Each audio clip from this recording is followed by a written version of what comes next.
don't get paid for time, you get paid for value. Now, that's a foundational distinction. It doesn't matter if you're on an hourly wage, a salary, commission, or you're running your own enterprise. The hours tick by just the same for everyone, but not everyone is compensated the same. Why is that? It's value. It's what you bring to those hours. Time is neutral. Everyone gets 24 hours in a day, rich, poor, happy, sad, young, old. What makes the difference is what's poured into those hours. And here's the truth. Income follows improvement. Not just improvement in the economy or the company or the weather, improvement in you. I was once a young man working hard, going through the motions. I put in the hours, I kept my head down, but my paycheck barely changed. Maybe you felt that frustration. You think, if I just keep at it, surely something will give. But the years pass, and still, same routine, same reward. That's when I learned, to earn more, you must become more. It's not the passing of time that delivers a new harvest. It's the seeds you plant and how well you tend them. Some people plant nothing and wonder why nothing grows. Others plant a little and get a little. A few take the time to study, to water, to cultivate, and their fields are overflowing. Life responds to effort and learning, not just effort alone. Here's the secret. Don't wish it was easier. Wish you were better. Don't wish for fewer problems. Wish for more skills. Instead of looking for handouts, look for opportunities to increase your value. The marketplace, your family, your community, every arena you step into rewards value. Now, someone will say, but Jim, isn't it unfair? Shouldn't everybody get the same just for showing up? I understand the sentiment, but nature doesn't work that way. You don't get apples from the tree because you want them. You get apples because you cared for the tree. The fruit comes to those who become fruitful. So ask yourself, what can I do to bring more value to the hour? How can I make my contribution stronger, sharper, more meaningful? It starts with that decision to stop measuring your worth in hours and start measuring it in value. I remember working for a company, and I started to notice the differences between people. Some had been there for years, and yet their paychecks had barely changed. Others seemed to rise to earn more, to be given greater responsibility. What was the difference? It wasn't age, it wasn't time. It was the value they brought. They learned something new. They took on a challenge.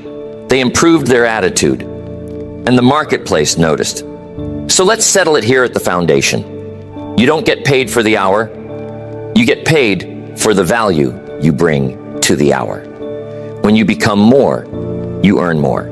When you increase your value, your rewards naturally increase. Don't wait for the world to get better. Work on yourself and watch what happens. If you change, everything changes for you. If you grow, your income grows. If you become valuable, opportunity will find you. That's the foundation of value. Build everything else on top of that. Now, the next piece is the marketplace equation. The marketplace doesn't respond to need, it responds to value. That's a tough lesson sometimes, but it's one of life's great truths. There was a time in my life when I was really struggling. I'd show up with my empty pockets and big dreams, hoping the world would notice how much I needed a break. I thought, if anyone deserved a raise, surely it was me. After all, I had bills, responsibilities, worries. But the marketplace wasn't interested in my needs. The world simply isn't set up that way. Have you noticed? The sun shines on the just and the unjust. The rain falls on the fields of both the farmer who prepares and the one who doesn't. The marketplace isn't a mother. It doesn't dole out allowances based on who's having a tough week. The only thing it recognizes again and again is value. Now that can sound a bit harsh, can it? But it's also liberating. It means you're not trapped by your circumstances. If wanting more was all it took, everyone would have everything they desire. But wanting, wishing, hoping, those are not strategies. Developing more is. You can want a better job, but unless you become a better candidate, the position will go to someone else. You can wish for a stronger marriage, but unless you become a better partner, the relationship may not improve. You can hope for a thriving business, but unless you develop your business skills, customers won't show up just because you want them to. So here's the formula. Value first, reward second. Contribution first, compensation second. The world doesn't pay for your needs. It pays for your solutions. It's not how badly you want something that moves the dial. It's how much you develop, how much you grow, how much you bring to the table. I learned this in business, but it's true everywhere. Think about it. Two people can work in the same office, at the same desk, for the same company. One earns twice as much as the other. Is it luck? Rarely. It's almost always the equation of value. One brought more skills, a better attitude, a little extra effort, and the marketplace recognized it. Here's what I discovered. If you want more, you've got to become more. If you want things to change, you've got to change. You can't just hope your needs will sway the marketplace. It doesn't listen to wishes, but it always listens to value. That's why the focus must always be on your development. Ask yourself, what do I need to become to attract the next level of reward? What could I learn that would make a bigger difference? How can I solve more problems, serve more people, bring more solutions? Don't fall into the trap of waiting for the world to give you what you need. The world moves in response to what you become, what you can do, how you show up. The greater your value, the greater your rewards.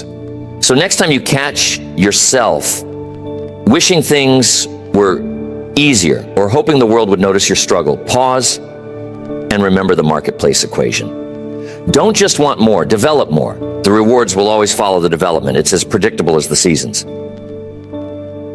The marketplace is waiting for you to show up with value. When you do, the rewards will come, not because you need them, but because you've earned them. That's the power of the equation. But before the world ever notices a change on the outside, something has to shift on the inside. Before you can increase your value out there, you have to grow in here. So much of life is an inside job. I remember when I first started in business, I was looking everywhere for answers. Everywhere except within myself. I thought maybe if I could just find the right opportunity, meet the right person, or stumble into the right circumstances, things would get better. But the real change didn't come until I turned the mirror on myself and started to grow from the inside out. Skills, attitude, and philosophy. These are the building blocks of your value. Long before your paycheck grows, your mind has to grow. Long before your circumstances change, your habits, your thoughts, your beliefs, they all have to change. The world doesn't pay you for your potential. It pays you for your performance. And performance always starts with preparation on the inside.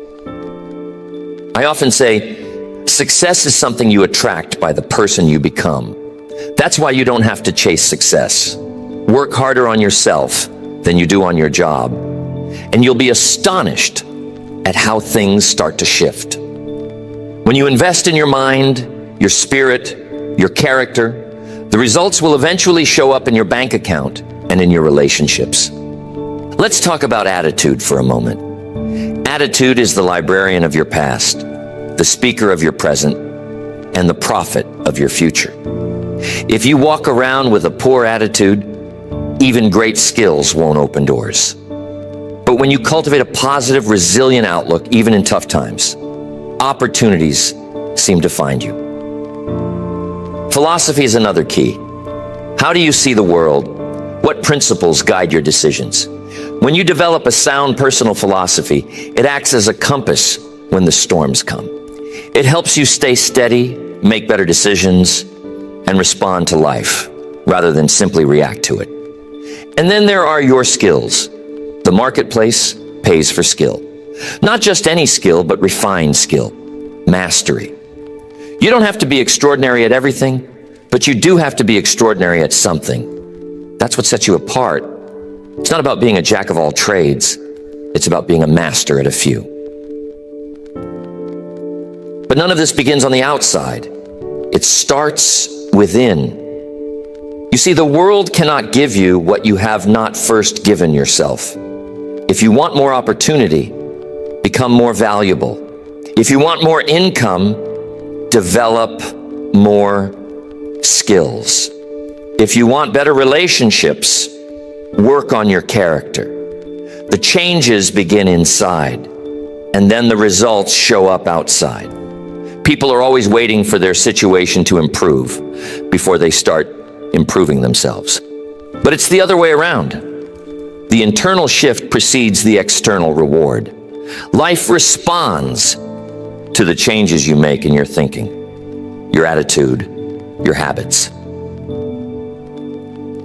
So here's what I learned. The most valuable project you'll ever work on is yourself. Build your mind, your spirit, your attitude. Study, read, reflect. Work on your health, your resilience, your outlook on life. When you change internally, the world can't help but respond. And the beautiful part is, no one can take that away from you. Jobs can come and go, markets rise and fall, but what you become in the process is yours forever. Build that internal foundation, and you become a person of value wherever you go. But a strong foundation isn't enough. You have to keep building on it. That's where skills come in. Skills are multipliers. Every new skill you develop adds another layer to your value. One strong skill opens doors. But when you start stacking skills together, you become hard to replace. When I started out, I had a simple job. It didn't require a long list of talents, just basic reliability. Show up on time, do the work, go home. But there came a point where I realized if I could learn just one more skill, I could double my value overnight. And if I could learn a second and a third, the possibilities expanded. Communication was the first real multiplier I added to my life. Not just talking, but learning how to truly connect, to express ideas, to persuade, to inspire. If you can communicate, you can lead. If you can lead, you can multiply the results of a team. Suddenly, you're not just valuable, you're invaluable. Leadership is another multiplier. A leader doesn't just do the job, they help others do theirs. They lift, they encourage, they set an example. Leadership is the art of getting someone else to do something you want done because they want to do it. Develop leadership, and you'll find opportunities showing up at your door. And then there's discipline. Discipline weaves all your skills together. Without discipline, talent is a burden. It's the bridge between goals and accomplishment. Discipline means you do what you should, when you should, whether you feel like it or not. With discipline, you become the kind of person people can count on, and that's rare. Imagine someone who can communicate well, lead effectively, and shows up with discipline every day. Now add just one more skill, maybe sales, maybe problem solving, maybe the ability to work with numbers. Every additional skill is like adding another zero to the end of your value. Think about the carpenter who learns accounting, or the accountant who learns sales, or the salesperson who learns management. The more you combine, the more valuable you become. Skills stack. And each one adds a new dimension to what you can offer. But here's the best part. Skills are learnable. You can acquire them. You can decide today to add a new skill this year and double your value in the process. The only limit is your willingness to learn. I remember reading that if you spend just 1 hour a day studying a new field, in 5 years, you'll be a national expert. Imagine the advantage that gives you. The average person won't do it. They're too busy, too distracted, too settled in routine. But those who do, those who keep adding new tools to their belt, never worry about value in the marketplace. Ask yourself, what's the next skill you could learn? Where could you multiply your value? Don't wait for someone to hand you the opportunity. Create it by becoming the person with more to offer. The more skills you acquire, the more doors you can walk through. So, build your skills, stack your talents, multiply your value. That's how you become indispensable. Not by hoping, but by preparing. That's the art of the skill multiplier. But even as you add skills, remember this. It's not just about what you know, it's about what you do with it. Every reward in the marketplace comes down to one thing: contribution. Value flows to those who solve problems. That's the channel, that's the flow. The bigger the problems you solve, the more people you help, the greater your rewards. I learned early on that the world isn't waiting to give out gold stars for effort. The world rewards those who bring solutions. It took me a while to see it. I used to wonder why some people seem to have everything going their way. Opportunity, recognition, resources, while others seem to be stuck. Then it hit me. The answer lies in contribution. Ask yourself every day, how can I help more people? And how can I help them more effectively? That simple question will do more to expand your influence and your income than anything else. The answer you find, and more importantly, the action you take, will determine your future. People don't pay for problems. They pay for solutions. The size of your paycheck is a direct reflection of the size of the problems you're willing and able to solve. That's why the person who solves complex challenges is compensated so much more than the one who simply clocks in and clocks out. The person who leads a team through a storm, the one who can negotiate, innovate, bring people together, those are the people the marketplace searches for and rewards. One of the great joys of life is knowing you made a difference, that you contributed. When you wake up every morning and look for ways to add value to your customers, your colleagues, your family, you not only build your wealth, but you also build your reputation, your satisfaction, and your sense of purpose. Contribution isn't always grand gestures. Sometimes it's doing what needs to be done when nobody's watching. Sometimes it's a kind word, an encouraging note, and extra effort to make something just a little bit better. Every contribution counts. It builds up over time. And before you know it, people begin to rely on you, trust you, seek you out. The law of contribution is always at work. So I challenge you. Become a person who's known for solving problems, not causing them. Be the one who looks for ways to lighten the load, make things work, turn challenges into opportunities. The more you do, the more the world will open up for you. And here's something remarkable. When you become a master at helping others, your own needs get taken care of almost automatically. The more people you help, the more people want to help you. That's the way the law works. Give first, receive second. But always remember, it's not just about helping more people. It's about helping them more effectively. Excellence in contribution matters. Are you doing it well? Are you going the extra mile? Are you listening, learning, improving? The better you get at serving, the greater your rewards. That's the law of contribution. Solve more problems. Help more people. Do it with excellence. That's the path to value, to fulfillment, and to real wealth.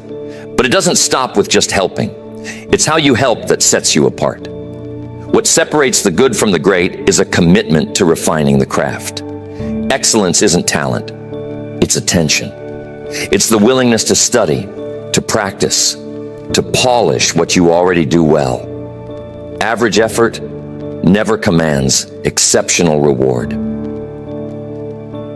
I've met a lot of talented people over the years. Some could sing, some could sell, some could inspire a room with just a few words. But talent alone is never enough. Talent can open the door, but it's the hours spent refining, improving, and perfecting that keep the door open and eventually invite you in for a seat at the table.